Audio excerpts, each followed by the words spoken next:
মুসলমানের ছেলেরা তাই বলে দিয়ে যায়, এ নবীর উম্মত উম্মতিরা, এখনো রাস্তা খোলা আছে, আসো আল্লাহ দিকে আসো। হুজুর বলেছেন উলামা ওয়ারাসাতুল আম্বিয়া, আলেম উলামা নবীদের ওয়ারিস। যেমন নবীদের কথাতে আমার আল্লাহ পাক বান্দাদের জান্নাত দিয়ে দেয়, আলেমদের কথাতেও আমার আল্লাহ বান্দাদের জান্নাত দেবে। আলেম কারা? আমি আপনাদের কাছে পরিচয় দিয়ে দিলাম। আলেম হচ্ছে ওলিরা, আল্লাহর নেক বান্দারা, আল্লাহর ওলিরা।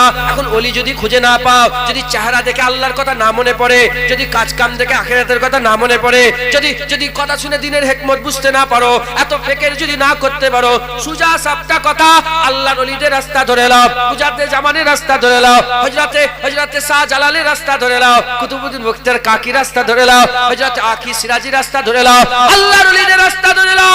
আল্লাহর ওলিরা যেভাবে চলেছে তোমরাও সেভাবে চলো, আমার আল্লাহ তোমাদের দরজা বুলন্দ করে দেবে।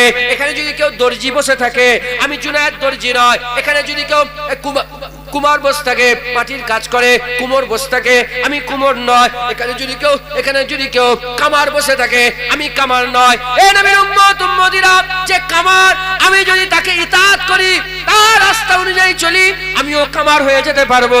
যদি কুমার থাকে, আমিও কুমার হয়ে যেতে পারবো। যদি দর্জি থাকে, আমি তো দর্জি নয়, তার ইতাআত করে করে সে যেভাবে কাপড় সেলাই করে, আমিও যদি সেভাবে চেষ্টা করি, 1 বছর 2 বছর 5 বছর 10 বছর পরে আমিও দর্জি হয়ে যেতে পারবো। এ নবীর উম্মত উম্মতিরা, ওই রকম দ্বারা আমরা যদি আমাদের চলাফেরা, উঠা বসা, আল্লাহ যাদের উপর রহমত করেছে, আল্লাহর ওলিদের রাস্তা ধরে নিয়ে ওলিদের রাস্তা অনুযায়ী চলাফেরা করি, আল্লাহর কসম আমার আল্লাহ দরজা খুলে রেখে দিয়েছে। ডান দিকের লোক এখনো হবে, সূরা ওয়াকিয়াতে আমার আল্লাহ বলে দিয়েছে, আল্লাহর কসম ওলিকে ফলো করলে আমার আল্লাহ তোমাদের ঘরে ওলি বানিয়ে দেবে। তবে খাজা হুজুর হবে না, বড় বিশ্বাস হবে না, দাদা হুজুর হবে না, কিন্তু আমার আল্লাহ পাক নায়েবে খাজা হুজুর করে দেবে। আমার আল্লাহ পাক নায়েবে গৌসুল আজম বড় পীর সাহেব আব্দুল কাদের জিলানী বানিয়ে দেবে। মুসলমানের ছেলে একটু খেয়াল করে শুনে রেখে দেন, এ নবীর উম্মত উম্মতিরা, আমরা নিজেকে প্রশ্ন করি কি চাই আমরা? আমাদের উত্তর চলে আসবে।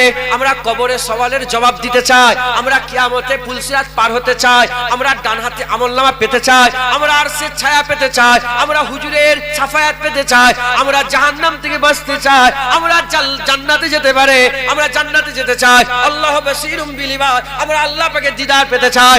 এ নবীর উম্মত উম্মতিরা, এবার নিজেকে প্রশ্ন করে দেখো তুমি কি চাও? প্রশ্ন আসবে আমি জান্নাত চাই। মুসলমানের ছেলেরা, আমার আল্লাহ তোমাদের ঘরে নিয়ে